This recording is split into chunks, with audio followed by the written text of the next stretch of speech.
안녕하십니까. 윤소돈 변호사입니다. 변호사들이 제일 싫어하는 게 법 개정인데, 법 개정이 되면 그와 관련해서 개정법을 또 공부를 해야 되고, 또 이제 법이 바뀌면은 이제 현실에서 적용되는 그 이제 요건이 달라지잖아요.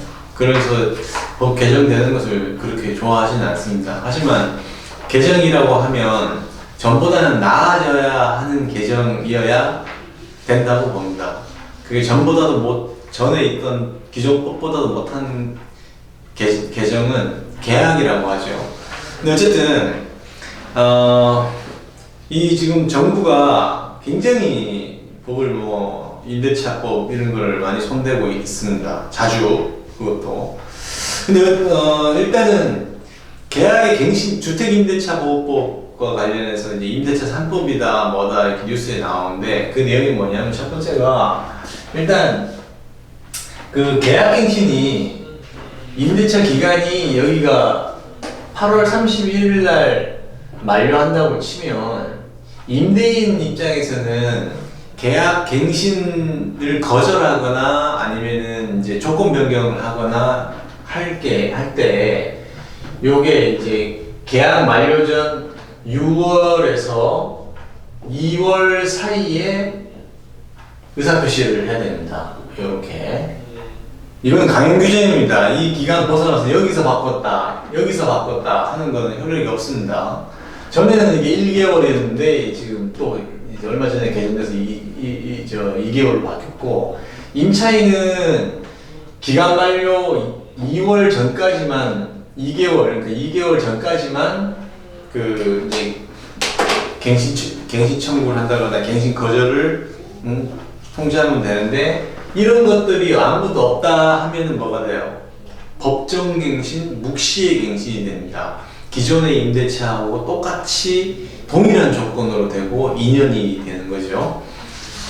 그런데 요번에 2020년 7월 31일 날 개정된 그 새로 들어온 게 이제 바로 이제 계약 갱신 요구권인데, 제6조 주택임대차보호법 제6조의 상황을 보면 임차인이 채무 불이행을 하지 않는 이상, 그리고 뭐 재건축 임대인이 재건축 재개발 이런 것들을 하지 않는 이상, 그리고 그럴 경우에 임차인은 그런 사유가 없다면 임차인은 계약 갱신 요구권을 1회에 한해서 행사할 수가 있습니다. 그게 새로 들어온 6조의 3의 제2항입니다.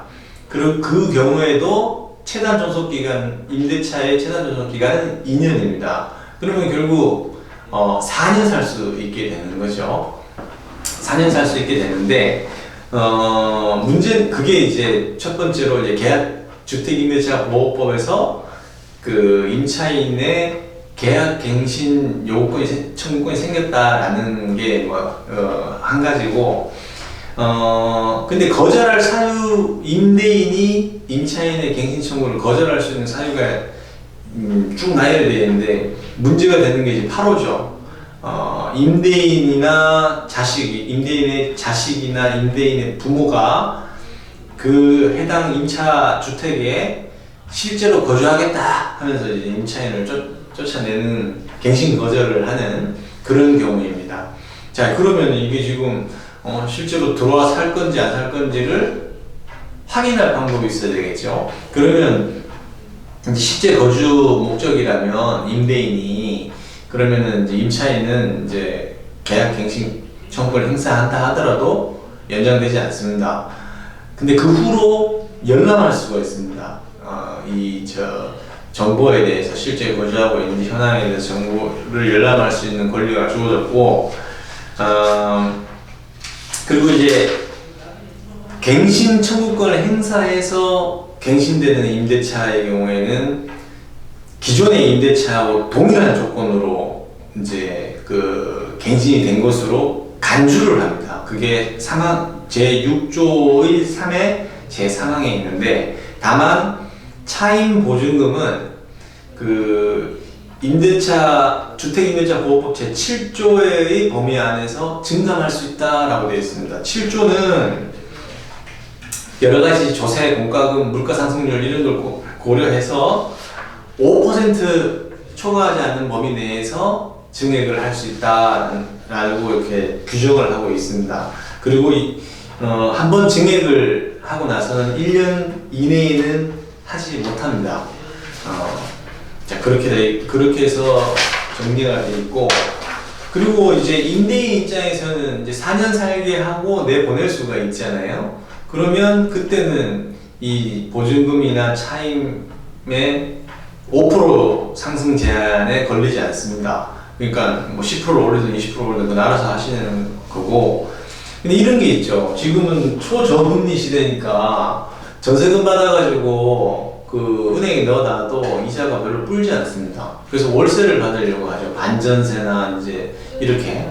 그러면 이제 그걸 마구잡이로 제한 없이 해두면 안 되니까 두 번째가 이제 그 전환율인데, 월 차임 전환율인데, 주택임대차보호법 제7조의 2에 의하면 그 은행법에 따른 이제 그 대통령령으로 정하는 비율, 그 다음 한국은행에서 공시한 기준금리의 대통령령으로 정하는 비율을 초과하지 못한다라고 되어 있는데, 그게 시행령 제9조에 가면 연 10%, 연 2%로 되어 있습니다.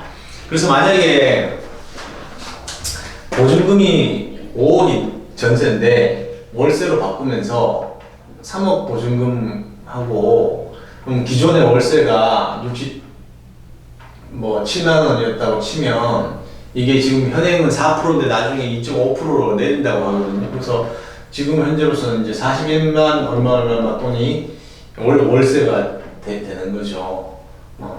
월세가 되는 겁니다.